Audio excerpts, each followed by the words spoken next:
Ladies Hello, and everyone. Oh, you're gonna take it. Cool. Go ahead. no way. Off to the greatest start of all time. In case it wasn't abundantly clear, welcome, ladies and gentlemen, to the Ireland Esports Collegiate Series. I am Sandbag. Joining me on exactly 15 seconds notice is our producer, Heltic. Draft live on screen. We have UCD A taking on UCD B. And, sir, how are you feeling fresh off the bench, hopping in here? I have felt sick all day, so this is gonna be an interesting cast. But I'm excited to see what happens. I don't know if we're on the new patch yet. I'm gonna double check the patch actually. Yeah, we're still on 2504. So no lane swap changes yet. That would be next week. But it's gonna be interesting. It is absolutely. I look forward to top laners being able to play League of Legends again for the first time in what feels like a month. Top laners free from the shackles of the lane swap. But before we get too mucked down in the patch notes, we got a draft on our screen, sir. MF, Amumu, and Bessa taken away for UCD. And on the other side, Set, Viego, and the Skarner. A on left side, B on left side. What's the palette swap here? Yeah, so I believe it is UCD B's blue side. So I'll actually flip the logos. The colored logo will be UCD B in this instance. I do believe, yeah, it's UCD B left side. So these teams pretty even. I'm just looking at the ranks in the chat. Okay, never mind. It's about diamond, emerald to about plat, gold-ish. So it should be a little bit of fun for our game one today. We're going to see, as we can see, some Zilean coming out to start this one off. Okay, we are off to the races already. Blue One Zillion, the Time Lord, is going to be zooming around and just doing all of the nuisance-inducing things that Zillion is well equipped to do. Indeed, and immediately responding with the Ezreal camera poke lane. Going to be super annoying all of the time. Curious to see what they take here. Probably going to take AD in jungle, probably. Before we go into the second round of bans. Don't know really what you want to pair this Zilean up with in the bot lane. Zilean, of course, that could be Zilean flex. I've seen a lot of Zilean top lately, but no, the Tristana makes complete sense with the Zilean. You can just throw that bomb on the Trist. She can jump in. You can throw the second bomb on top of her, and it will land that stun. So makes complete sense. Yep. Also keep in mind, you're talking about Zillion. Zillion top might be a little bit too long in the kitchen. Zillion mid, it has been played once upon a time. I expect it to still remain support. But then again, the last time I've seen a Zillion, I'm pretty sure it was in the hands of Bjergsen. So Lord knows what that champion's doing nowadays. I mean, I've seen Hilly pull it out a couple times during I think just after he left Fnatic. But I do believe that's going to be Zilean support. As the Maokai jungle going to come in as well. Great combo with these teams. It's just being able to lock everyone down to be able to get this Tristana online, especially when you're playing into a poke comp. You want to get this Tristana on top of them so that the poke can't have any effect. But a Nami coming in. Wait, is this going to be Karma top? It's going to be lane Karma. Could be top, could be mids, could be support. I feel like this new split has been flexes on flexes. Like Tristana was forced somewhat out of the mid lane, but can still flex that way. Zilean could be mid or sup. Maokai can be jungle or sup. It's kind of just the Wild West out here. But Nami Ezreal pivot is there's a lot to discuss. It definitely catching us off guard as now we have the second round of bans coming in. Starting off with Darius for the side of UCD A, Olaf getting taken out of the pool for UCD B. So maybe you are right, and they know it's going to be this Karma mid. Because otherwise they wouldn't be banning Olaf unless they think the Olaf is going jungle. Of course, these teams out of all teams would probably know each other best. I assume they scrim at some points, maybe. So they would know each other's champs. Scrims, in-houses looking over each other's shoulders at a LAN. Like, you'd have a lot of ways of having access to the other scouting. And especially worth noting, taking out two big bruisers, when the one way of outplaying the Olaf or the Darius is to kite it, and then you have Zillion move speed or Karma move speed. Both of those are completely understandable bans. That was a vintage back in the days, the Olaf Karma jungle mid. Vi going to be taken away here as well, which again is great for locking down the Ezreal. And that Maokai could still be top, so it makes complete sense to get that out of the way. Following with a Gragas ban for UCD B. So I'm thinking we're looking at a lot of target bans here on the side of UCD B's bans. Other than the Mbessa. The Mbessa Vi, of course, super strong at the moment and super high prio in Europe in LEC and the ERLs. Pantheon going to be picked up. Also super, super powerful jungle at the moment since he got buffed a little bit, or people started to realize that he's actually not that bad in jungle anymore. He hasn't been really a jungler since like 2021, and then Riot hated it and nuked it into the ground. So Pantheon coming back to the forefront, just being able to land on your lane, land the point and click CC, and make everything hell. But Garen going to be coming in for the side of UCD B as well. Standard, just they're attempting to just go for a full run you down comp. There's just a blind Garen dropped on our heads, and you're saying standards? I think their goal with this comp is to be able to just run into UCD A and try to get onto the Ezreal Karma. But I don't think they realize how difficult it's going to be with the Karma mantra shield to be able to just speed everyone up and get away from them. So we're going to see how that works. And with the Nami wave disengage as well. I was going to say, there is going to be Tokyo drifting this game between Karma, like you said, Karma's mantra E, Nami's passive, Zillion's E, and Garen's Q. Like, we're hitting 4-digit move speeds at some point in this game. Like, we're like all we need is Cloud Soul move speed. Oh, Cloud Rift would go so hard with the amount of move speed going around. And yes, rest of the draft out on your screen. Diana, the final blue 5 pick, and R5 Camille.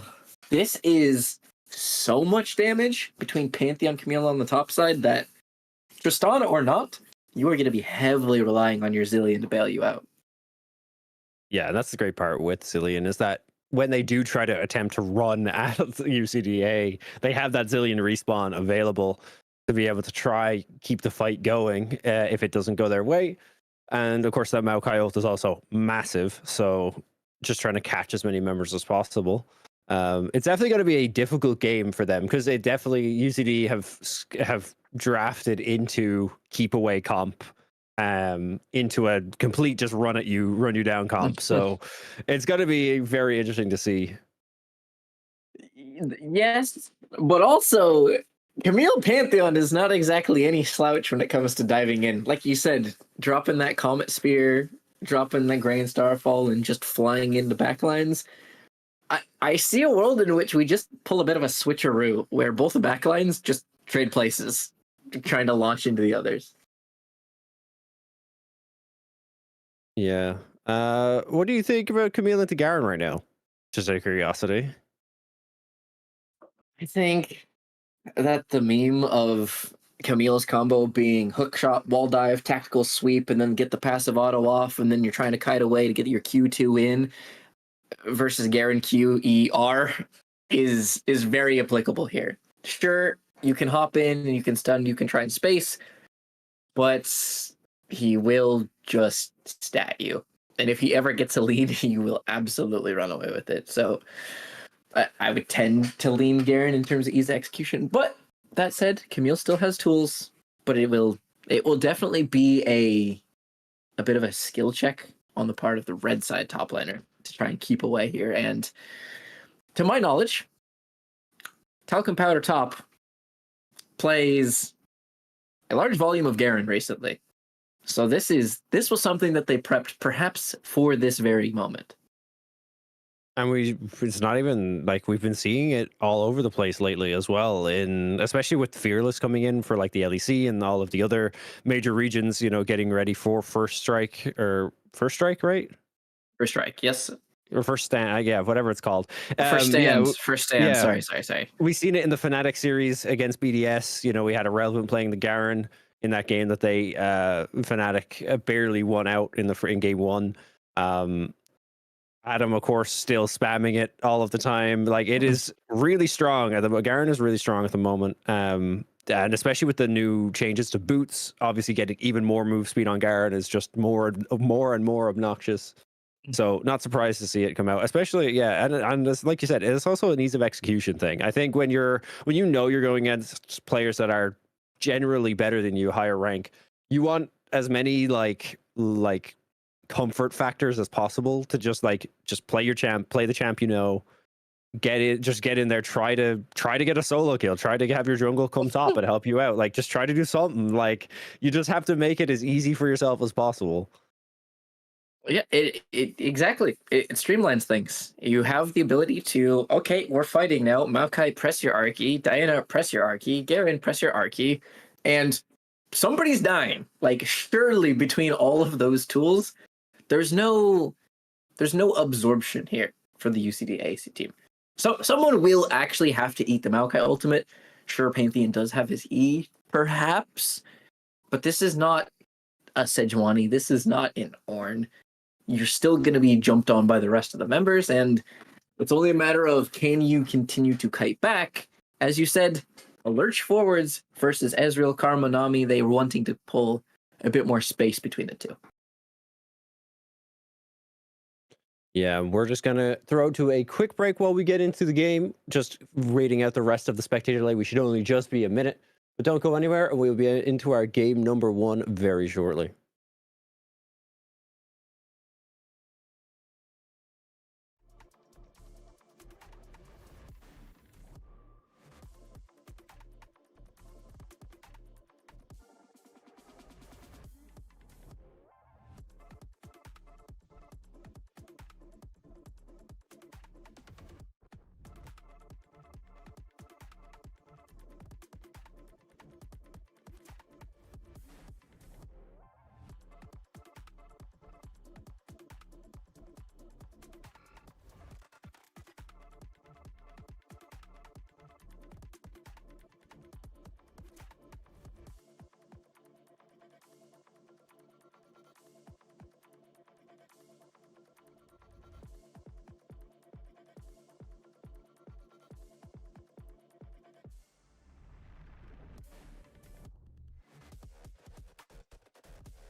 And welcome back to Summer's Rift, Game 1 of the UCD Civil War. A team taking on the B team here in Week 3 of the Collegiate Series. And joining me, for those of you who are just hopping in before the break, is Heltic. Here to continue your broadening of the skill set here, normally behind the camera, now up in front of it. What are we thinking about this one? Is it going to be David versus Goliath living up to the biblical story, or are we about to watch some truly NSFW content as the A team picks on little brother? So it's Zilean mid. Yes. Yes. This is not what we were expecting, but okay. Fair enough. Well, that's what I was saying. It could flex up mid. The Maokai could flex jungle sup, and the Diana could flex jungle mid. So we had a tri-flex going on, which is why I didn't even get into the weeds of where everyone went. Like, I'm just not actually putting up with it. And so now, the big reveal here, it's going to be Zilean mid. More XP, further stacking up that time in a bottle passive, right, where you can distribute the XP to allied members. I'm here for it, honestly.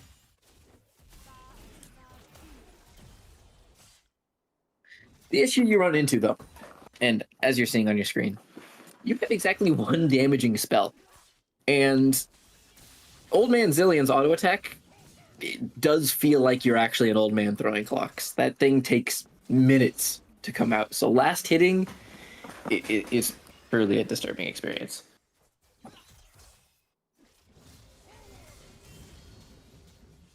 And Dog Powder on top, doing a decent amount of damage on this top side to Taco Wacko. But of course, Garen with that passive healing going to get him back up a little bit. Needs to pop that potion early here, I think, to be able to trade into this Camille. Because like with that Camille passive shield, once he ends up going in on the Garen, will just mean that he wins it out. It hits level 3 first, has the potential to potentially go for something here. And the Camille is Ignite Teleport. So yep. Definitely planning on the solo kills here. Yeah, absolutely. There is threat here as neither one of them opting into the flash. However, small bit of optimization that I actually really like here from Talc is not popping the pot, because then you get the missing HP from Doran's Shield and Second Wind and the other obnoxious forms of sustain where you get a winning trade into a Garen. JK, no, you didn't. He will sustain it all up. Just hold on to your pot for as long as possible to get the missing HP out of those components. But you ride a fine line. All it takes is one little misstep, and you will just be snap engaged on. He wants that cannon minion so bad. No, hook shot forward, and there it goes. Okay. It was only the first Q, wasn't Q2, so not so big a deal. However, up at the top line, look at Trinity College. En route, Ignite ticking, flips in, and First Blood trying to bait and sells it too hard. Will be traded out. Taco Wacko making it a 1-for-1 up in the top lane. However, underneath the tower, Zillion's going to be jumped on by the Pantheon. In they go for the dive. Slowed and traded. 1-for-1 in top, 1-for-1 in mid. And yeah, great trade backs on both sides here. And yeah, now only 1 kill away from that first feat of strength. And TP back to top lane for Taco Wacko. Use the Ignite as well. Has the hook shot. Won't be able to land it onto the Garen outside the tower, but will just continue to pressure here in this lane. Coming back to lane with the Sheen as well. So Camille already off to an amazing start. Yep. She was the beneficiary of that kill. However, Diana was the one to get it there. So the jungle matchup equalized. Mid lane is actually the Zillion coming out ahead, but the CS leads are going to cause problems as time goes on. As we mentioned, last hitting, not the way to go here. And Jack is in a lot of trouble. Ebb and Flow connecting forwards. Jack exhausted. Rocket jump away, and the Mystic Shot finds the support, flashing underneath the structure. 2v2 dominance. UCD's A team gets a pair of kills down bot and secures that feat component. And now the stun coming in as well mid lane, and the jump on from the Pantheon just means that this Cillian is just dead again. Not going to be able to get to that level 6 to get that revive off. Absolutely not. Not even the Zillion move speed was enough to get away from the tether once he was slowed up. And this time there's no TP for him to just warp back in, and already a 2-wave lead here. Pluto is starting to leverage what we didn't even make it out of the early game discussing. Last hitting, the last hitting just doesn't happen on Zillion right now. Yeah, it's kind of hard when you're hard shift on the tower with a Karma and a Pantheon in your face. But yeah, he's doing his best. He's only down 10 CS even with that, and it's still early, so he can still make a comeback. But first Grub's coming up online now. Pantheon gonna hit that base and probably head up towards that top side once again. Drake is also available. We can see the Diana hovering just outside of vision on towards this top side here. I think he's just waiting for Taco Wacko to go for the dive. And now HP going low on the Garen. Ultimate committed. Hextech Ultimatum is going to get the damage in, and Garen falls. Now trying to play through the minion wave. Level 7, level 5, trying to space here. Tactical sweep, E forwards, and Diana does get another cleanup, but it is still a 1-for-1 top laner paying the price again before the cleanup arrives. Yeah, and The trade backs for UCDB have actually been pretty good, even though they've been struggling a little bit, and the kills make it look like it's a lot of a bigger gulf than it is. They keep always getting this 1-for-1 over towards these topside kills. Now 2 kills on that Diana, which can be very helpful in these mid-game team fights when they're trying to get onto this Ezreal and the Nami. The Maokai in this bot lane, though, is really struggling with that Ezreal poke. It's really hard for them to be able to get in here because they're basically just waiting for this... for the Maokai to be able to get that Twisted Advance onto the Ezreal or the Nami, and then the Tristana to follow up. But when you're already chunked out half your HP, you can't really do anything. 2v2 mid, throwing out that Moonfall. Here comes Trinity College flashing onto Pluto, but not enough damage. The mid will slip out, the Zillion will go down, and bad goes to worse. No trades this time. Clean 2-0 for UCD A. Yeah, and what was looking good for Trinity College just gets turned away from them. Not able to do much else with that. And Jack and Slimeman very low. They're actually going to go aggressive here. Jump forwards, Buster shot, alley Jack. And why do you ask me? Burning shut down. Maokai is going to be able to get the boop on in, trying to find a 1v1 outplay, slipping away from the bubble, but there's just going to be autoed. Lozy is able to clean it up, and this one's a 2-for-1. We're looking at 14 kills in 8 minutes, I'll take. Yeah, can't underestimate that Nami damage when she empowers her own auto attacks. Hook line flash, or hook line not going to be flashed away from by Talcum Powder. And yeah, just as you said, 14 kills already in this bloodbath between the two UCD teams, and UCDB gonna have to start to rally, try to find something. First set of grubs did get split 2-1 between the two teams. Drake is available, and we do see that Diana hovering on the spot side. It looks like they're potentially trying to look for something. Pantheon ults, there it is. Ultimates will both be dropped in here, and there's just no outplaying. Point and click here. Talik is gonna fall once again. Dragon in the meantime started up, trying to find a cross-map objective. And just bullying out right now, just boxing, is Jack trying to provide the space for the Diana to finish it off. Yeah, no, just going to be an objective going over towards the side of UCDB, starting to stack up that feat instead. Twisted Advance now starting to come in, but not going to be able to really get much out of this. Got to actually use the Bramble Smash to knock the Ezreal away, and a full combo from Why Do You Ask Me. Gonna leave Jack on a blinking health bar. Has to be super careful here not to catch a stray. Ultimate splits the uprights, and Ezreal not able to get his prize, but still pushing out. Is in the meantime, Crab secured, and this is a 2v1 that Karma's opting into, liking her chances. Ultimate is available for Diana, instead just getting that Zillion passive, and Pluto playing a very dangerous game. Ult committed, flash away, trying to find this distance, but shut down. And what are we doing? Pluto playing a bit too hard in the mid lane does actually end up getting punished. Two people here now just gotta hop over the wall with that W. Pantheon flash from the Zillion as well to try throw a bomb, but doesn't actually end up landing it. Ezreal meanwhile gets a kill onto the Tristana and bot. And yeah, just a complete bloodbath from all angles. Yeah, unpacking that a little bit. Pluto was trying to stall, I think, but ended up stalling a little bit too close to the sun and just getting knocked down by the assassin that they wandered into range of. So at the end of the day, it doesn't end up meaning too much. Look at the top of the screen. Cold leads nearing 5K in 11 minutes. It's still very difficult, to say the least, as Jack... This Maokai, as you said, he's just not having any fun in this game. Flash W forwards, he's bored of it and trying to make a play. Bramble Smash onto 2, but no damage to follow up. Slimeman exhausted, flashing away the Nami heal, and she will live. Double killed Ez once more.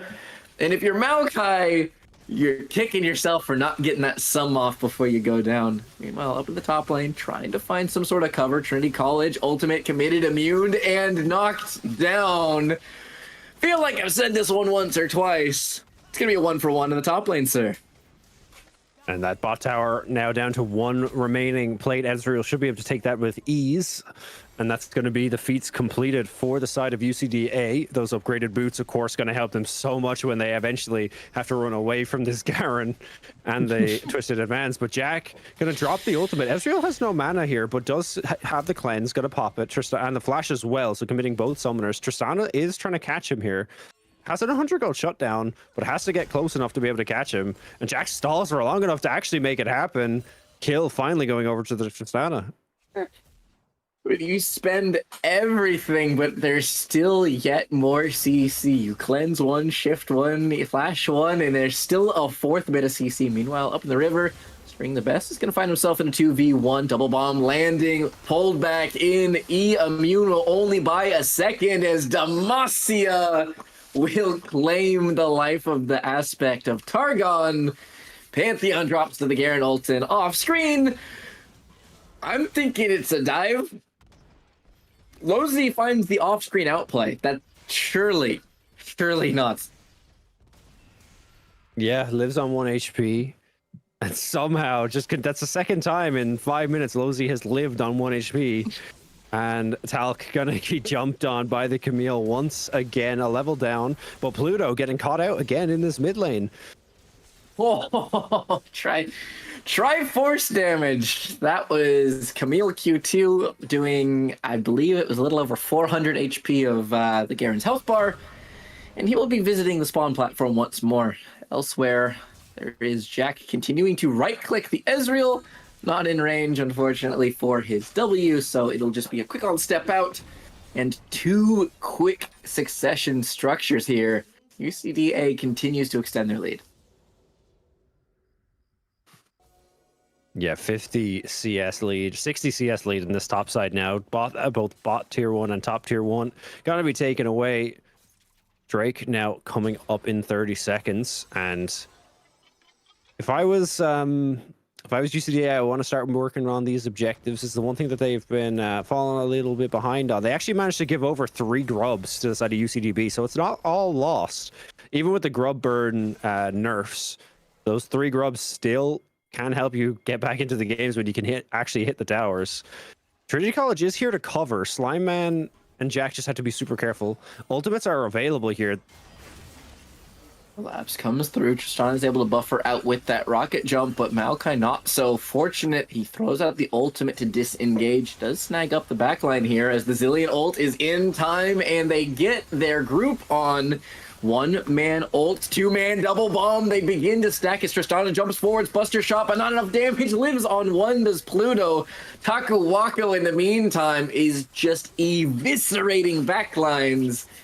This is just a horror for UCDB as they lose 4, getting only a single Panth up top lane. Garen ultimate, Ignite ticking. The burn is not enough, and they can't even get the consolation prize.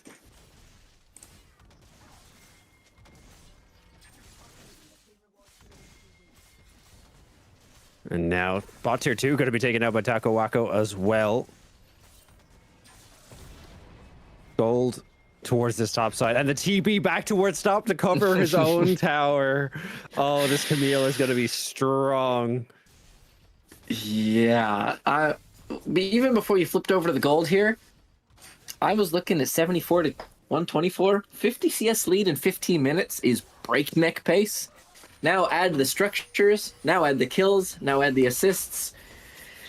There's just no world in which this Camille is slowed by anyone other than probably the combined might of 3 UCDB members. No. Dragon going to be taken by the side of UCDA. Mountain going to go down. We're going to find out what rift we have. Is it? No, it's going to be Ocean. So no Cloud Rift. Obviously, made Cloud as our first Drake, unfortunately, because we were looking for that. Pantheon ult's going in.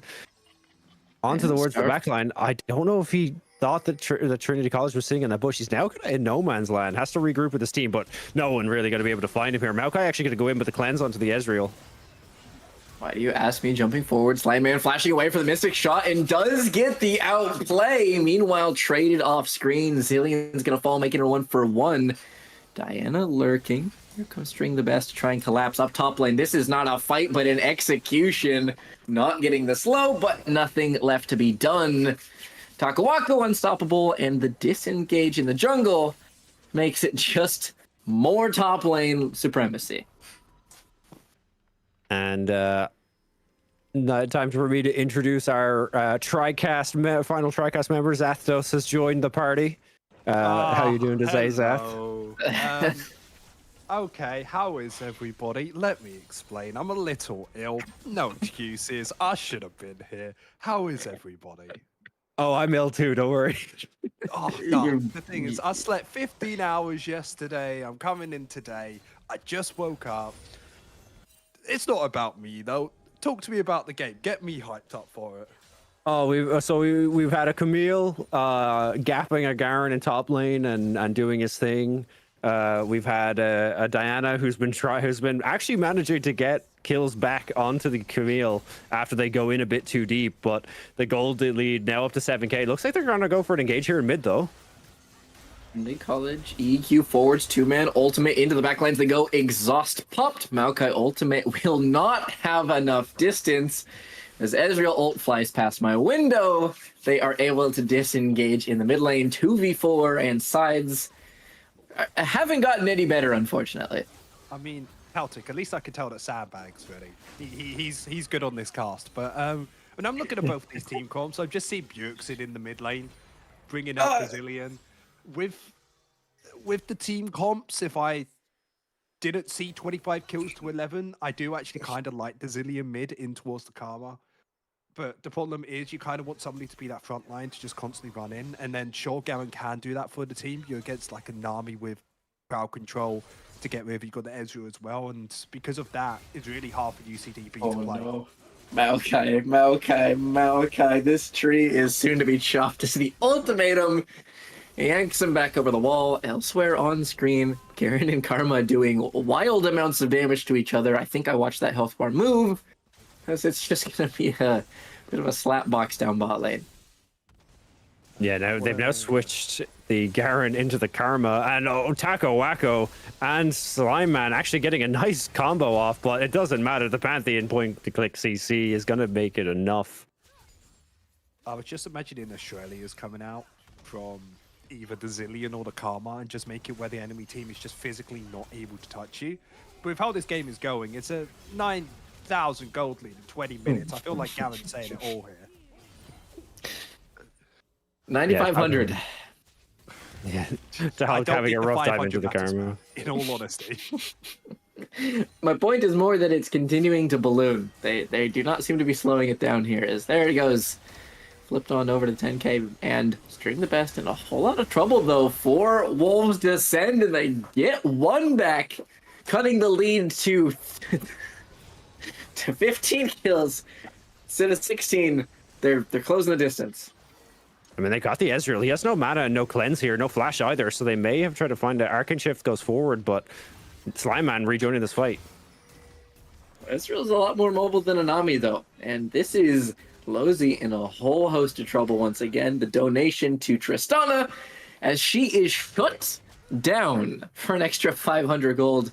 Why do you ask me again? No mana, as you called out, is trying to be locked up forever and a day. Bramble Smash will be immune underneath the structure, and they do not pull the trigger. They just let him off with a warning, walking back and turn into Attica. I'm actually so upset. You have a Zillion on your team that can give you movement speed. You run down anything that's in your path. But And so revive. Okay, yeah, exactly. That's what I mean. But UCD dive. Oh, whoa. Pantheon's going to be diving into 4 people. Speaking of dive here, is Jack is now on the back foot. He is going to be able to flash over the wall. Diana, not so lucky, as the Pluto descends upon the rest of the retreating B members. Hook shot, wall dive, Zillion speed away. Tactical sweep does not slow the Maokai. Atacon picked up in the background, but that was an afterthought as more members continue to surge forwards. Yeah, it's a difficult one to say the least. The thing is, right, even though, let's say they are 12,000 gold or 11,000 gold, it's still ballooning. I actually think UCDB definitely still have a chance in this game. They still have a very late game AD carry of the Tristana, plenty of defensive capabilities with the Maokai, with the lockdown CC, and even the ultimate from Zillion, which a lot of teams don't realistically know how to deal with. And the bigger reason I have to mention is How many times have we seen UCD A in the past 5 minutes get picked off? I get it's between the A team and the B team. They're clearly having fun. But if they keep having fun like this for a little too long, there is a big opportunity for them to actually get back into this game. I mean, we've seen Fnatic throw against BDS last week in a game that was done. So it is still definitely possible. Yeah, I'm just happy Fnatic won as a Fnatic fan here. Me Spoilers. too. Another Drake going over to UCDB, though. The one thing they have going for them is that they've been on these objectives and now finding a nice fight on Destroying the Best. Jack's going to be frontlining here. Trinity College already committed the ultimate. The Chrono Shift will be spent, but not on Tristana. They go for Diana, so the 80 is down. That is Taco Wako Godlike, and the Ezreal shifting forwards. Some fancy footwork to slip a couple spells, but does he have enough to make the great escape here? Blue Buff will solve the mana problems. Taco Waku solves the Zillion problem, and it is Garen left once again in a 4-for-1 situation. Hook shot, wall dive, red buff slow as the shifts come forwards. He is going to not be able to move. No slow immunity. Finishing off the ace is UCD A. Barrel down bot lane. His health bar just got obliterated. I just hope everybody knows that you have a 45% win rate in normal solo queue of a Garen versus the Camille. So them having this rough of a game, I would say is, harsh on them, but to be honest, it should be expected. You have a Pantheon running down your lane. You have a Karma you can't even get on top of as well.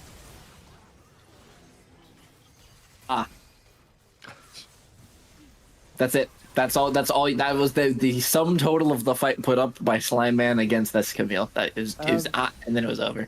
I'm just going to be curious on the drafts for next game out of both of these teams, because they inherently have some things that work really well, like, a Diana jungle, very strong. Tristana, I think's pretty solid in the meta right now. Yeah. But then they're just going a little left field with, like, the Karma mids, the Zillion mids, and inherently sure they can work if you build a team around them. Just both of these, just their identities of what they're trying to do are a little lacking in some categories. As you may have noticed, game has been paused, top lane tech issues, and all I'm saying is UCD B have gotten enemy top to disconnect. I think this game is winnable if Camille stays DC'd. Yeah, 100%. If okay, no, let's think realistically, right? If everybody at home has played League for at least 5 seconds, they understand UCD A. 99% have won this. The question is, can UCD B even win if a person goes AFK? Because I think the gold lead is actually so far ahead that UCD A actually have an opportunity to win with a 4 versus 5. If Camille DCs, no, it's super winnable. What? If Camille DCs? I mean, I'd give it like 60-40 to UCDB, but I definitely think that UCDA, they just need to win one team fight, right? That's it. I don't think you give one to you. I think you could literally just turtle in your base for the next 10 minutes, wait for Zillion to hit 16, and then you're 5v4. However, it is 5v5. And Pluto might be the one in some trouble here, overstepping 3v5, even better than the odds we predicted. And they're back fighting for their lives. Shut down going to Tristana. And unironically, that's a little bit of time bot. Yeah, you are completely correct. It was literally just understanding tempo from 3 of the members on UCDA and 2 members saying, nah, we good. We just stay in their base. Because of that advantage, UCDB getting themselves a few kills. Will it amount to much? We'll see, because mostly this Camille is the thing petrifying me, because even this Maokai will mostly get one shot against this champion. They can get the Zillion in time to get the shift off. Nope, he will not, and Diana will fall 2v1, and you do not have any damage to speak of. Your Maokai Zillion taking this fight here. Tristana over the wall, waiting for that E is the Camille, as String the Best is now going to be pinching in on my beloved. Zillion throws the ult on himself. They will wait for it to time out. Flash committed. And this will be over in a hurry. Super Minions barreling it down at 25 minutes. And looking to wrap it up with the TP from Taco Wako. And he's eventually just going to strut his stuff on over to these structures. this isn't even fun at this point to watch. This is just painful. Camille's just running around the rift, killing anything they want. And I don't want to say it, but there might be a bit of a difference between UCD A and UCD B. Yeah, absolutely. Living up to the name. Farming them under tower to pad the DPM. They will get the ace in conclusion. They're playing with their food, but at the end of the day, they will get it done at 25 minutes. And this was a statement. Little brother put firmly in his place. Yeah, no competition here at all. They're going for the tower dive. They still find the kill, most funnily, on towards the Zillion. I'm not sure if the ultimate was available, but at this point, it doesn't matter. Absolute dominance from UCD A is clearly one of the teams coming in towards the tournament we already knew was going to be one of the top caliber teams. They're really proving it here today. Absolutely. All right, Celtic, about as expected, or what is the immediate feedback after that one? I mean, I think UCDB actually showed, like, even though UCDA were obviously playing like very undisciplined, having a lot of fun, I think UCDB showed a lot that can actually be taken as positives. Like, they didn't give up, and they actually did find a lot of kills back over onto UCDA that were just like sloppy positioning from UCDA. So honestly, I think that's not a complete loss for UCDB. I think they actually showed quite good like fundamentals and like moving around and like finding picks. So definitely keep an eye out for them going forward. Okay, well, on the heels of this absolute extravaganza, we are going to be throwing to a break. We will have a second best of one coming up once all the rest of these Swiss matches in the round have finished. So there will be a bit of a delay. Bear with us, but don't go anywhere. Another BO1 hot off the press coming to you right after the break.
we're standing, basking in the light. No more we ever speak of fields of reckoning. No voice calling from the dark days of old. Was victorious. The memory remains, worlds falling away. Some tell me now the fortune of the real. Call on us now to wipe out all the traitors. The earth trembled as we gathered ashore for the lands we swore to hold. For our kingdom glorious.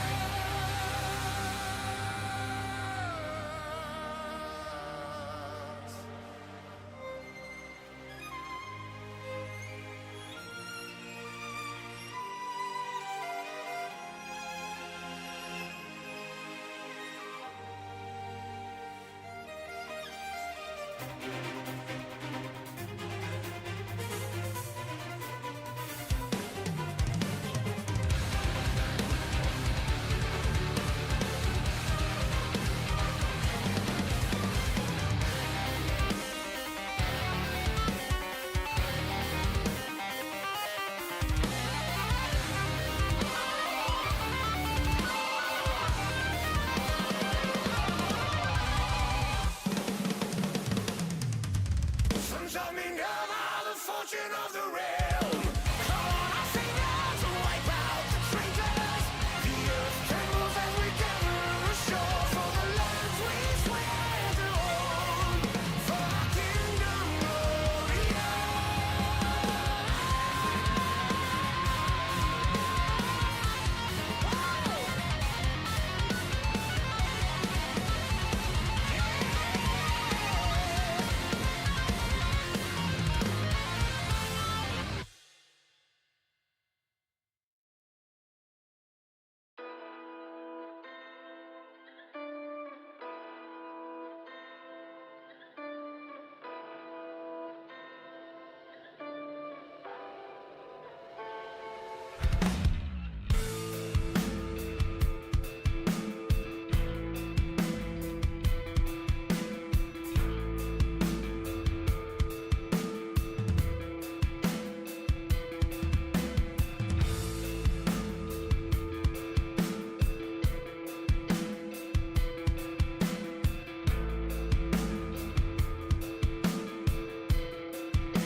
Ladies and gentlemen, thank you for your patience and welcome back to the Ireland Esports Collegiate Series Week 3. Joining me is Zathos as we have a clash between Maynooth in QUB, Neiman Nation taking on the Allers draft on screen. And have we woken up?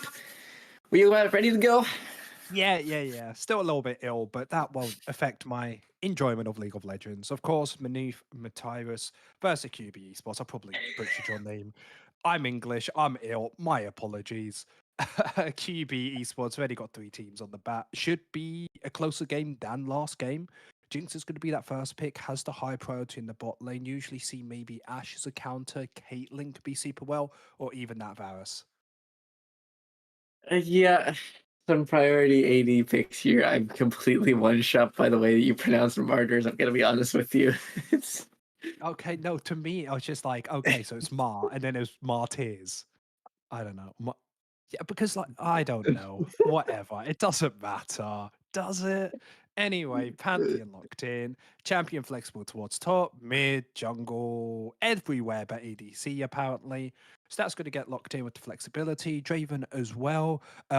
Counters when I talked about the Caitlyn and stuff. Something else that can be super strong is the super aggressive laners. Draven, of course, being that in towards the Jinx. So that's like if Manuf blah blah blah pick up a Allers, defensive. Allers. I'm Ignore the leaving word that that's to on you your now. screen. But what I'm trying to say is like maybe a Braum here could be super good, or anything that is very defensively sound. Yeah, something solid to try and shrug off the Draven and don't let him get out of control is, once again, I don't know what happened, but we had a period where we were free of the Maokai's face on every single draft, and we were back in the days. Maokai locked in and structurally sound. He does everything, right? He just does everything. Yep, does everything you need to. Maokai flexible as well. That's one thing both of these teams are very good at, is having different champions go into so many different roles.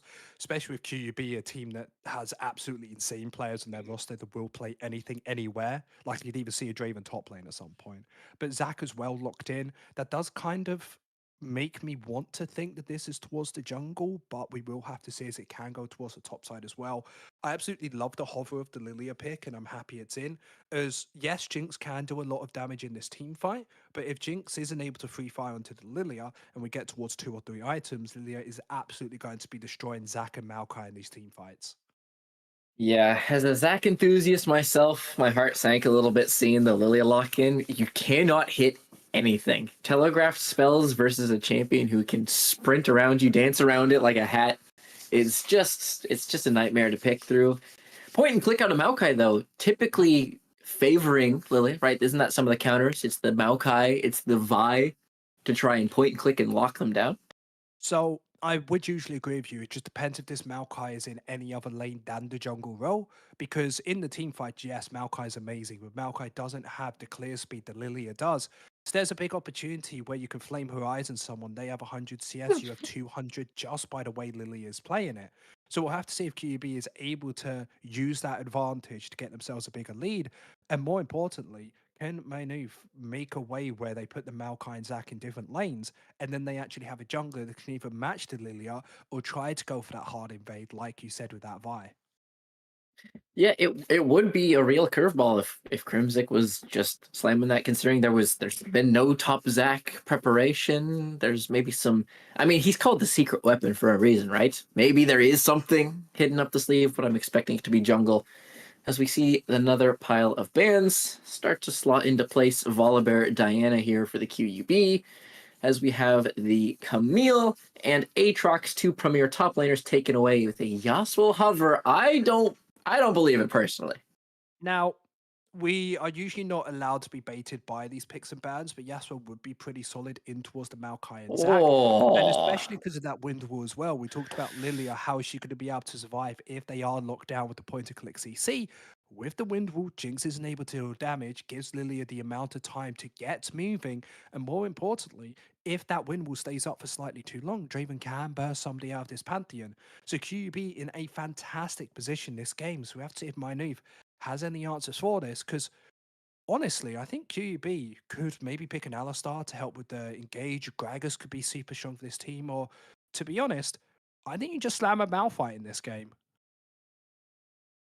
I'll fight R5 would be something spicy, as we are going to see the Renata Glask, a bit more of the defensive mitigation, keeping your Jinx firing, but I'm still worried about the win wall value here. If we're picking Renata ult into it, I think it's not about the Renata ultimate that they're mostly doing this for. Of course, it will be useful in the earlier game fights, as Yasuo won't be able to affect the 2 versus 2 oh, until we start getting towards those dragons.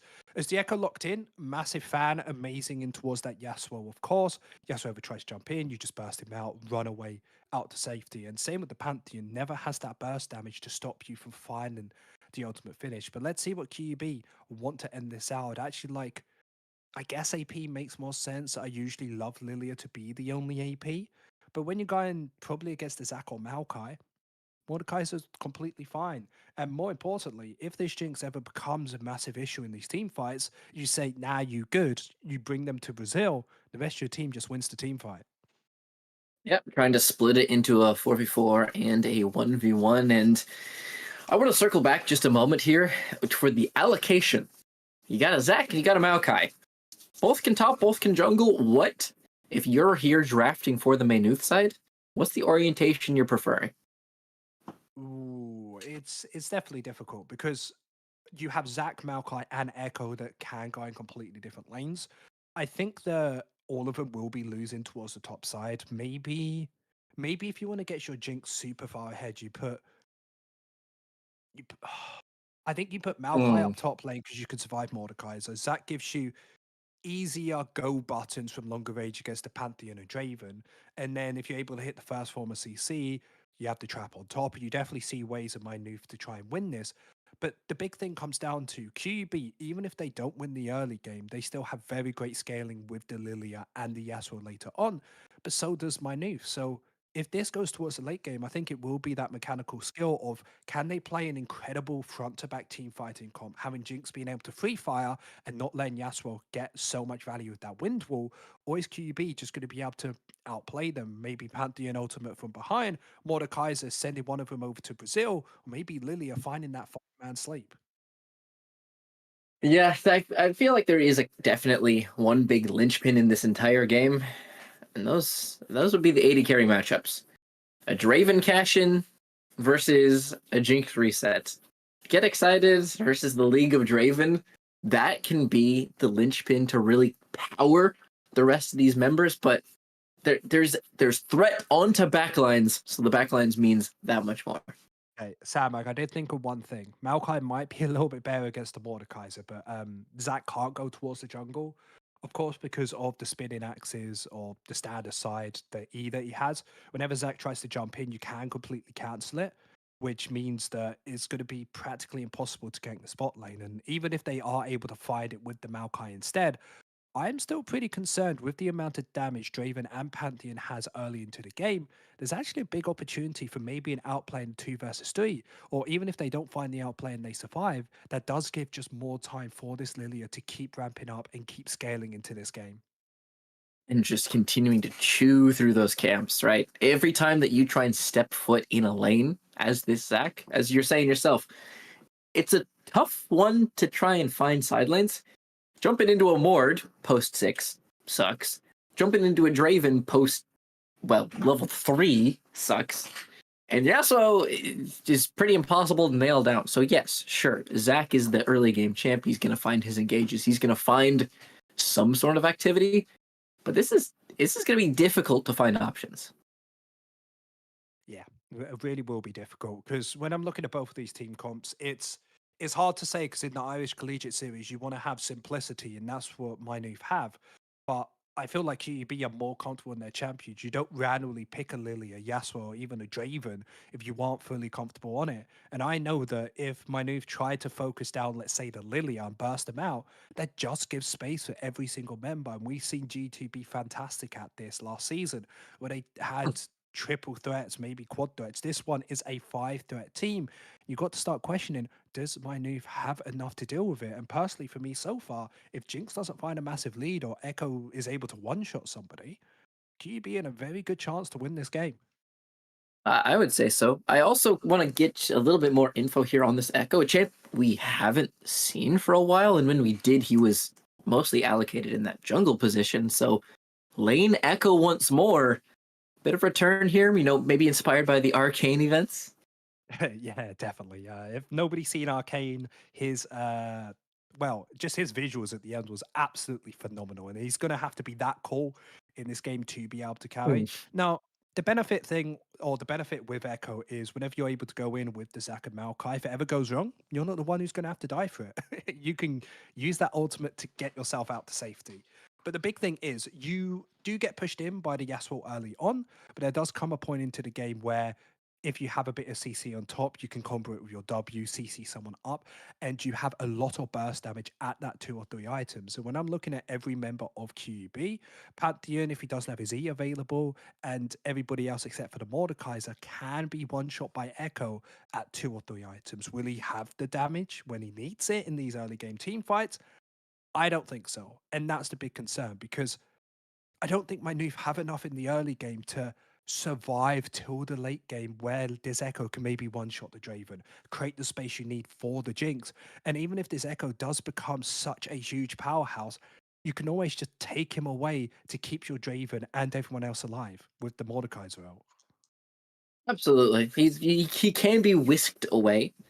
That being said, as long as he's able to get something off, then the Jinx, I'm seeing a world here where if the Echo is able to get his pick onto somebody, be that Draven, be that Yasuo, be that whoever it may be, that can be the catalyst for the resets, and then you now have the damage, right? That is that little extra oomph behind it to have the Jinx reset and get excited and run around. So you have the time bot from the front line, right?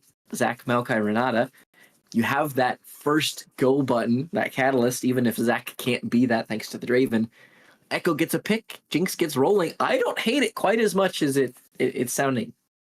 Yeah, 100%. I think a good champion to understand usually what you pair up with a Jinx is a Syndra. Of course, you've got that ultimate, you've got Scare the Weak. Ways of being able to burst people out, even a Syndra, even a Lysandra can be super wealthy. And Echo does the exact same thing. You want to burst someone, you find that one burst, Jinx able to hit minimum one auto attack on them, you can start to see it. And when you pair it up with a Maokai ultimate, where yes, Lily is able to run away, you do have the wind wall, but if they're not up, one member's going to be going down to that Zac jumping towards the back line. And if you have all 3 members of Echo, Zac, and Maokai bursting someone out, Jinx with that reset in the front back team fighting comp can definitely win. But if they want to play this style, I want to see some very early game aggression towards the bot side, and I need them to get a lead, because if they go for this playstyle and they don't find the lead, this Lilia is just going to be able to farm up, going to be able to get 3 quadrants and completely ruin the game for Manuf. All of a sudden it's Bomby Cinder Zac versus 2-item Lilia. If you look away and you're trying to get a bit too creative, stand and try for just a moment too long. But we will be cutting to a quick break to get ourselves all synced up and ready to go. Final BL1 of the day. Maynooth taking on QUB. Don't go anywhere. We'll be right back after the break.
Welcome back to Summoner's Rift. QUB taking on Maynuth, the Allers versus Nima Nation. 5-man stack here. We might have to pick up the intro pace a little bit, but just a ward and a walkout here for the Maokai.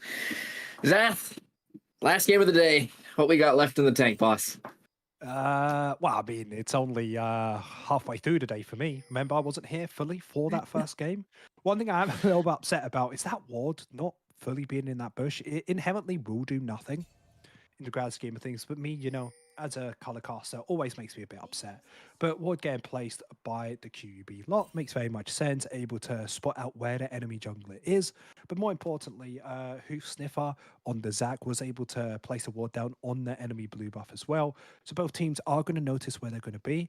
And the big thing that we talked about before was that we were thinking maybe the Zac could go towards the top side and Maokai could try and help bot lane find these big engages, because of course they're Draven is stopping Zac's engage. Instead, he will be in towards the jungle. We'll see if he wants to do a 6-camp clear towards the top side. But to be honest, I expect him to maybe 3-camp clear, maybe try and gank bot lane, get towards that level 3 mark. Zac's one of those champions which is a special case jungler where he can gank from some very weird angles that you don't expect. Yep, before the days of the Kane walking through them, you had the Zac flying over them. So he's always one of those deep ward or else champions. Yeah, 100%. So we'll see what he wants to do after this Raptor camp. He has opted to go Raptors in towards Krugs, in towards Red, which is the fastest clears, making me think he does actually want to go for a full clear instead. Some junglers actually like to do this path when they want to go for the dragons, as if you do 2 full clears and head down towards bot lane afterwards, you are perfectly there for 5 minutes. Some of a lot of the UKL teams I've been able to help with have been actually benefiting off. But Lilia on the opposite side doing the exact same thing, as in the early game so far, not too much poke has happened yet. No, minimal trading so far. Lots of high health bars on both sides. And it will be a momentary lull. You have to imagine Draven Pantheon. Sure, you can look at sums and say there's ways of mitigating, but they are gonna pull the trigger at some stage soon. Yeah, and one thing you really like about the QUB draft so far is they've got Prio in top, Prio in mid, and Prio in bot lane. So this just gives Lilia free time to be able to farm around the map and not really have to worry about anyone trying to invade. As that's the biggest thing you can do against these hard AP farming junglers, is trying to invade, trying to get them behind early. With, of course, Zac not even winning the 1v1 against her because you can't stay on top of her. It makes it super difficult for you to do anything against them. Yeah, you're gonna be trying to find lapses. Honestly, that does mean that's going to be the way that you're going to try and navigate this. It's going to be a bit of a pullback. Top laners going blow for blow, and right now, Maokai, sure you have passive, but you are not interested in extending those trades. Look at the CS already ballooning. Yeah, I would usually agree with you there with that 12 CS lead, but I wouldn't actually mind a slightly bigger trade, just because Zac's able to roam up first here. If he's able to steal away the Scuttle Crab and World Cup, you should be fine, but he's actually so slow right now. There's actually an opportunity for Lilia to steal this away. Yasuo is also going to lean, so both solo lanes collapsing, defending that top crab as Joe Fish is able to grab that one up. Thank you very much to the laners getting the prio. Yeah, no, super smart, using the priority they needed, and we're seeing how Lilia, even in the first clear, is so much faster than the Zac. Maybe there was an opportunity for Hoofsniffer to actually say, okay, I'm going to take my Gromp slightly later just so I can have that Skull Crab and fully reset my clear. So now he's already 2 Skull Crabs down, which is around about that 200-300 gold lead. Isn't too much, but can accumulate to around the kill. And once we start looking at the gold lead already, it is starting to get towards that 1,000 mark. However, some of these weird angles we were talking about, the Zac's going to find the elastic slingshot in, stretching strikes, and they get the pull back. Q goes wide. His Dark Clash, he's waiting for that ECD. Does not get the extra shield. Wind walling that Time Wander. Flashes to the other side of it. E forwards and first blood to the Echo. Yeah, and they really needed a kill like that. We talked about finding those resets for Jinx. If Echo is able to find a big enough lead, this 2 versus 2 can be very favorable for MU, because Zac's able to find engage usually on towards the Yasuo if he has no dashes away, which gets them perfectly lined up for the Echo, who has, of course, that electrocute. It will most likely be going for that Lich Bane first item, but instead it might be that Proto Belt. Yeah, I know the Proto Belt feels like the most common that I've been seeing. It's a little bit extra HP, a little bit extra mobility. He's more than happy to get paid. However, elsewhere on Summoner's Rift, look at that bot lane wave, sir. As a color caster, you must be in absolute horror. Yeah, it's looking super rough for them, isn't it? The big thing is, if they're able to freeze it and hold it for here, even if Lilia doesn't come down, but you can just force the Jinx to keep losing this CS already, being almost half the CS down, Dream is just able to free scale, but more importantly, even if you're able to find the reset with the Echo, if Jinx doesn't have any items, there's no way for her to use that advantage and find more kills after it. But in the early game, I would really like for MU to start trying to stack these dragons. I don't think Void Grubs are really going to matter at all this game. Yes, Echo can be strong in the side lanes with them, but I think it is just more important to have a good team fighting comp and forcing the enemy team to fight you when you know you are stronger. Yeah. And we were talking about the 4-1 versus the 4-1 versus the 5v5s on the other side. You're more than happy to kind of ball up and get everybody, all these pieces moving in kind of synchronicity, versus QUB, who is more than happy to take each individual fight on their lonesome. Yeah, and we're starting to see the issues with MU having no priority. We already saw them being able to get 2 Void Grubs or 2 Scuttle Crabs and now the Void Grubs. All the Zach was able to do was farm another camp. I would have really loved if he went maybe towards this bot side, tried to look for a play on the freezing towards the bot side. But instead, because of nobody having the priority, they're just constantly having to give more and more. And now, just not the Void Grubs they're giving up, it's also going to be this Dragon as well. Yeah, losing both sets of neutrals definitely feels bad here, as we have a nice little W forward. Saber Ethan's going to be kicking this one off. The bowling ball connecting with only a wall means that nothing more to be had. But look at both sides CS, as the trade will extend momentarily. It's just going to be boxed out. Both neutrals going the way of QUB. Zach does have his level 6 and might look over the wall. Yeah, it's really difficult. Yasuo was able to move first with that play. Would have made it a 4 versus 3 unless Echo wanted to teleport. So now they're just hovering around, knowing there's a ward in that bush. Yes, Zach is going to have a pretty long extended E at level 3, but it just isn't long enough just yet. Okay, not quite the interaction we were trying to show off with the stand aside out of that elastic slingshot, but the result is the same, mitigated. And I want to shout outs real quick. USSR Nima, every single time we pan mid, a Q3 is landing. That has been like 5 of those on screen. Every time it's panned mid, drunken out the Echo. Yeah, and I think what's even more impressive is I absolutely love the boot spy. It gives you that mobility to try and move around the Echo a bit more. If Zach tries to gank you, maybe there's a chance of trying to walk out of it. But what's more impressive is they died once in this lane, didn't have teleport to get back, and they still have themselves a 20 CS lead in the mid lane. There's something that you really need to be impressed by, and everybody on QUB, CSing-wise, has done a fantastic job, as every single lane is up at least 20, and top lane's up 40. When you're down a kill and up a grand, that is CS, we said. Maybe returning to the scene of the crime. Remember, no flash on Yasuo. That Q will time out here. Pulled back in with that Q from the Zach. Does he have the knockups? And he will find a last breath onto the backline. Chrono Break does get the turnaround kill. Lilia trading 1-for-1 elsewhere, waiting for the re-engage. No more mana to be had. It is both mids falling. Lilia and Echo, the benefactors of the kills. Yeah, Zach had his passive ops. There's no way he was ever going to be dying in that fight. But really good play from MU. I'm liking him constantly forcing towards his mid lane, trying to help Echo find a big enough lead. Because once he finds that 1.5, 2 items, he is just going to be winning out against the Yasuo, unless Yasuo is able to find a lot more gold in towards his pocket earlier on. But Lilia finding that kill as well, probably one of the members you really don't want it to go on. So I'm curious to see later on in towards this game, is that going to be having a major effect? Because we already see Lilia having a 10 CS lead, is going to be getting pretty close to finishing that Leandries. There's going to be a huge power spike against the Maokai and especially the Zach in this 2 versus 1. Extra burn, and even outside of the PvP portion, extra clear speed. Jungle is one of those roles where the rich get richer. If you have more stats, you clear faster, camps come up faster, you get richer, you clear camps faster, rinse, repeat, and it's a bit of a runaway train situation. Meanwhile, okay, taking the worst end of a deal. Yes, Zach is somewhere nearby, but still, sides getting in lots of trouble. Saber Ethan trying to kick something off here, empowered, move speed, stand aside. Zach here to counter gank. It's a 2v2. Flashing away is the Pantheon, and it's a Summoner's burnt for the support of QUB. Yeah, but Echo's already been chonked to half HP, not going to be able to contest this at all. And the big reason QUB put their mid lane down towards bot lane and bot lane towards mid, because they do want this second lot of Void Grubs. I said that MU aren't going to be able to use it effectively. QUB definitely can. Mordekaiser, nobody's able to contest that in the side lane. Yasuo sure can get contested by the Echo, but if you leave him alone for just a few, well, 30 seconds on the side lane, he will be able to take one of those towers. So really smart play with that. Going to be able to pick up the Void Grubs. My suggestion is without any congestion, is towards top.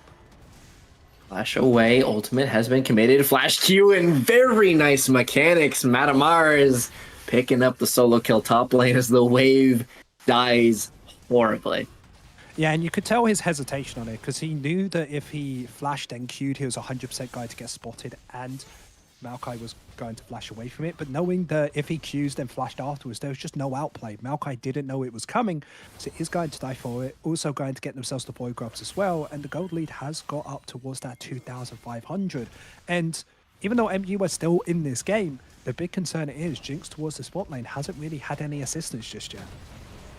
None at all, and with the first turret falling, that is going to be the components for your boots. Meanwhile, in the mid lane, it is Zac getting a two-man knocked together with that Q, throwing out the ultimate.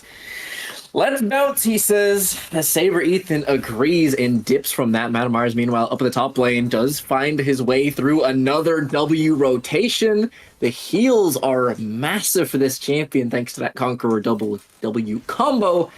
And the CS is double. Lilia en route, waiting for another one of those Qs just out of range. Watch out, Eep, sidestepping the Bramble Smash. Very nice movement is Joe Fish waiting, trying to give it to the Draven, but will pick it up themselves.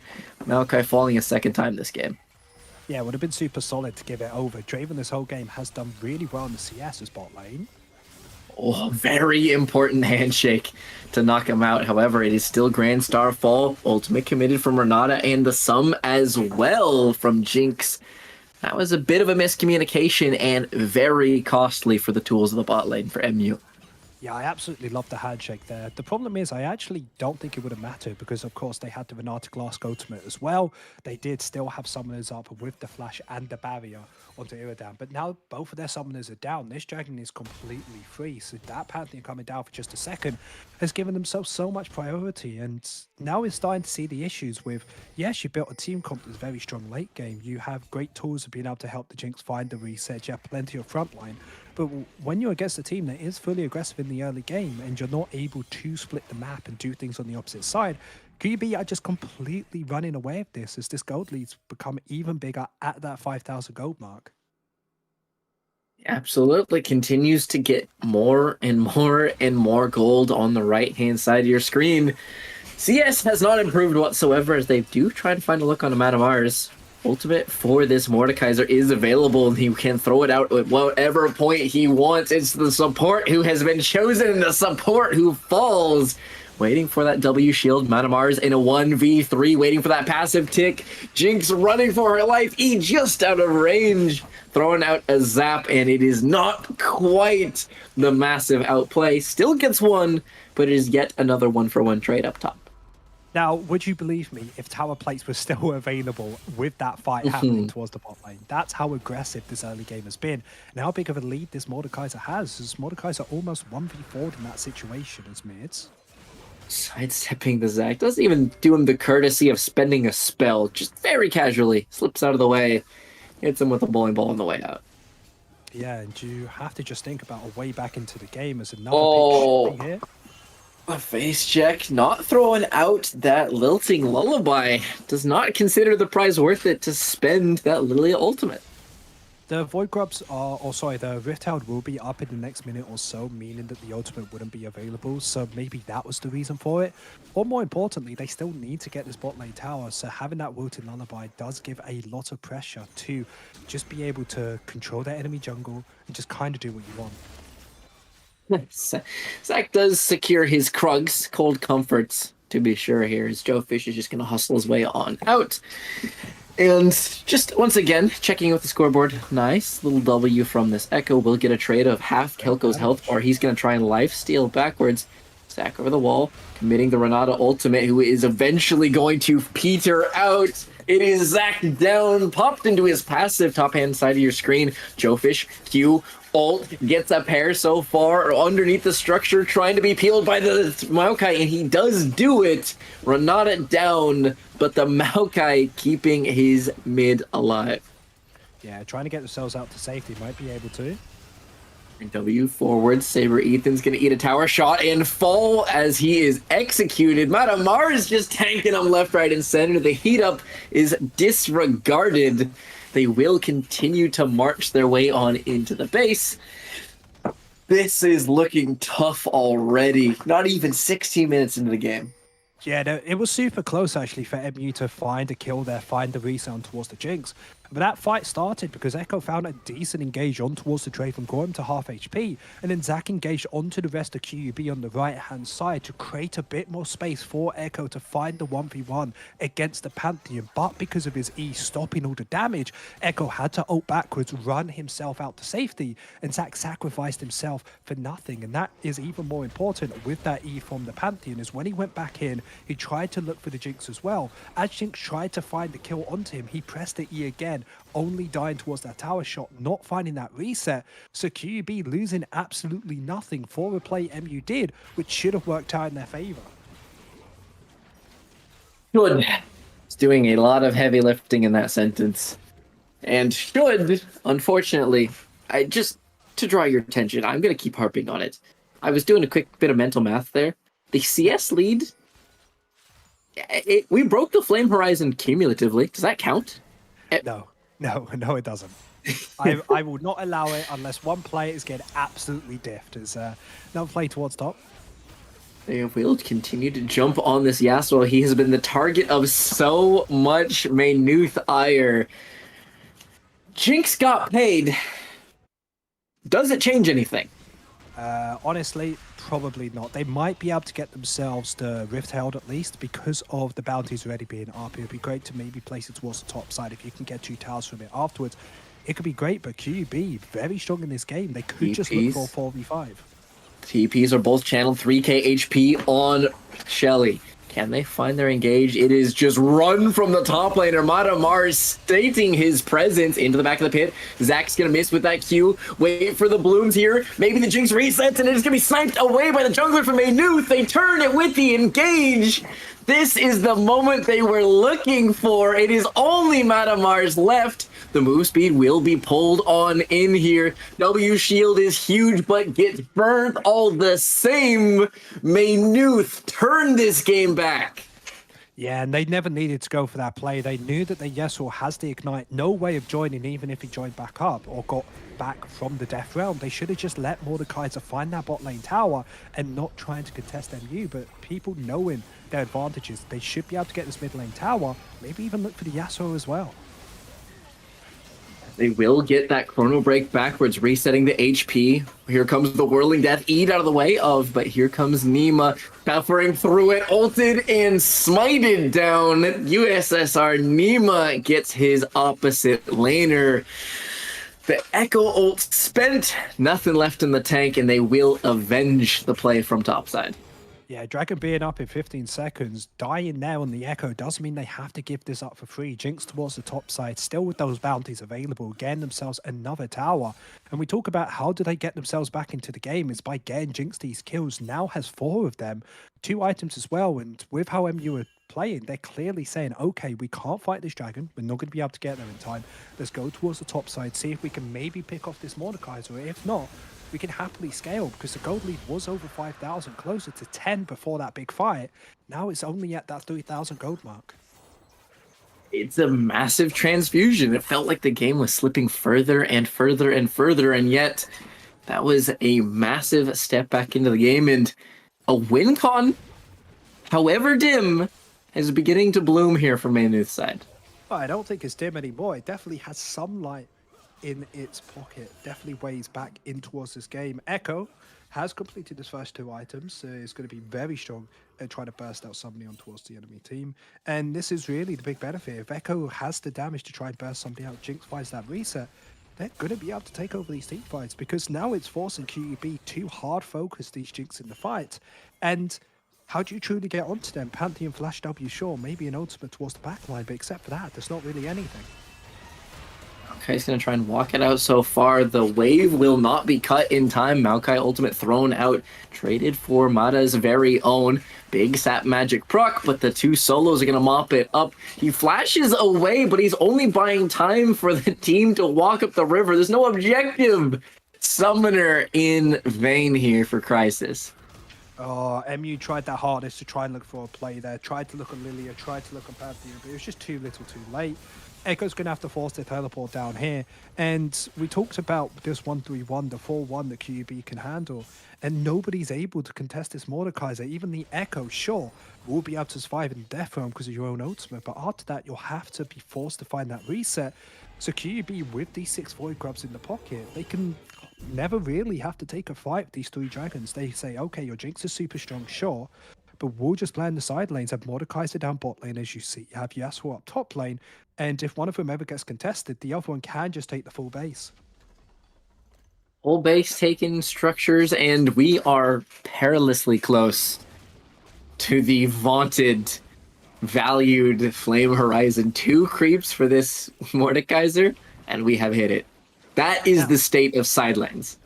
So I was thinking it would have been the Lilia to get Flame Horizon, or sorry, Lilia to be the one doing the Flame Horizon. But of course, not going to be that type of game. Zach being able to find a lot of early aggression, especially towards this mid lane. So hopefully Mordekaiser is able to find the Flame Horizon. Super fun to see. As there it is. QB's just stealing away everything. UB is in fact stealing away everything. Blue buff, however, Zach is not going to stand for this. They do find the engage from the right-hand side. Parallel convergence already used. Kelko Z drive away with the extra move speed. Mars has arrived and just sliding around a little bit, trying to look for an engage. E not in range. It will be the TP taken and a nice disengage from Maynooth.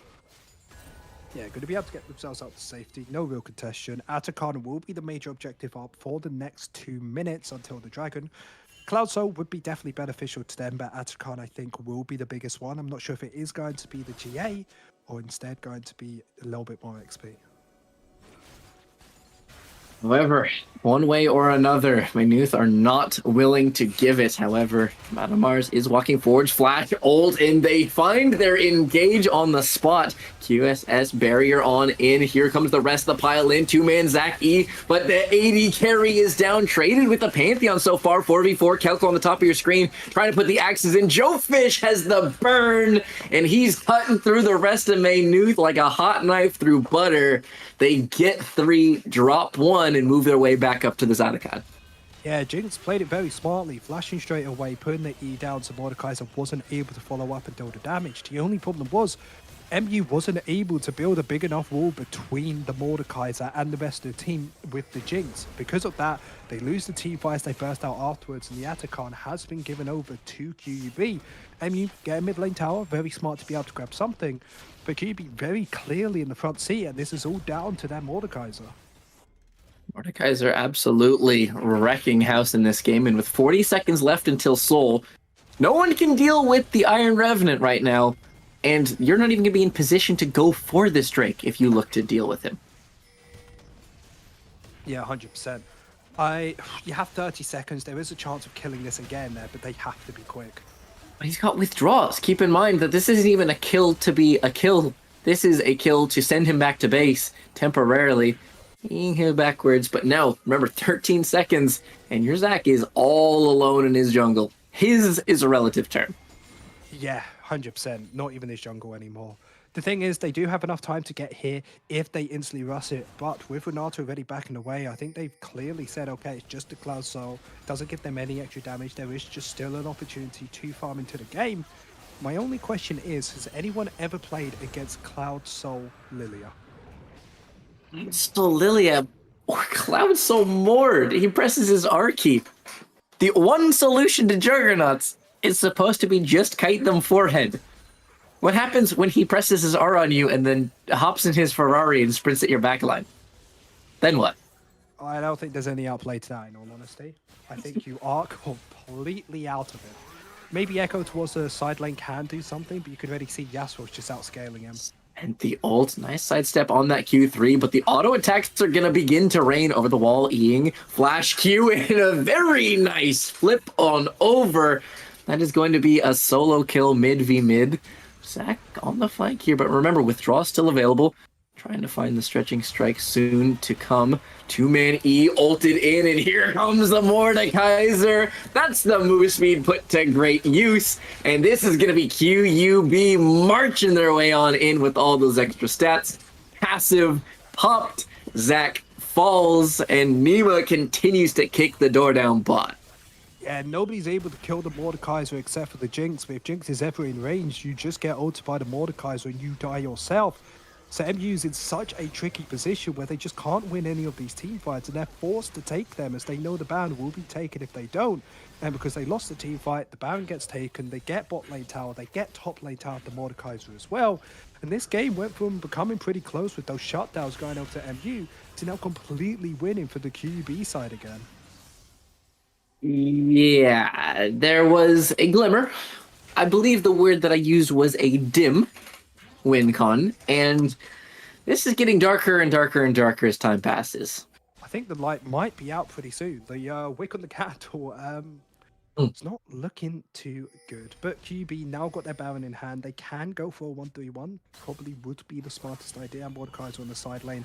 Have your Yasuo as well, as to be honest, with Yasuo being a beneficiary of so many of these kills, you can see he's actually got an item advantage over towards that Echo. And yes, if Echo had a slight lead, was even with the Yasuo, sure, he could win the 1v1.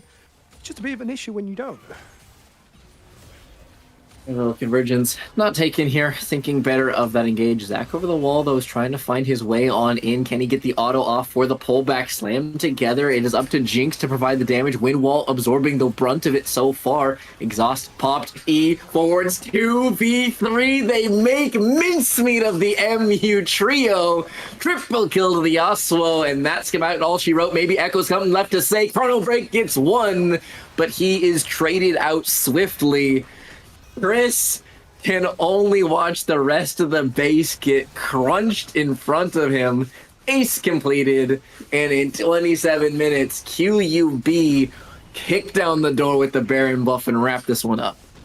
It was looking a little bit sketchy towards that mid game after losing the fight, giving 4 kills over towards Jinx. That Mordekaiser got themselves a Flame Horizon, got themselves a big enough lead. Solo ulted the Jinx, and the game was done from then. Yep. We were talking about top lane. Who do you put up there as the sacrificial lamb? Is it Maokai? Is it Zach? May as well have been both at that point, and I don't know how much of this game changes. And that's the thing, is like you want a strong side laner when you pick something like a Zach and a Maokai. You want somebody that deals high damage, like maybe an Azir if you want to play a front to back team fighting comp. But because they picked a Jinx, they picked an Echo, 2 champions which don't give any pressure in the early game. If the enemy team says, hey, we can tell you're not going to have damage early on, let us just abuse that, there's nothing you could do. So from draft, I think it was pretty clear that if QB played it anything like a human, they were going to win here. Ain't it anything like a human? A true glowing review. Zathos seal of approval. Look, don't get me wrong. They played it well. QB are clearly one of the strongest teams coming in towards the tournament. We've seen them plenty of times getting towards the finals as well. So, Yeah, I mean, it's hard. and your names, right? Matamaris, Joe Fish, Nima, Kelko, Saber Ethan, all familiar members. Been playing last split. They've stuck together. It's a very spooky team here for Nima Nation. Yeah, now, the way you know if you have a name in this is if I know you and I knew every single name you said there. And again, that's what I'm saying. Zathos seal of approval played kind of like a human, and the results speak for themselves. But unfortunately, that is going to do us for this stream. Thank you very much for joining. I have been Sandbag. This has been Zathos. Same time next week, Thursdays as per usual. Celtic behind the scenes making it happen. Have a great rest of your evening, and we'll see you in the next one. Take care, guys.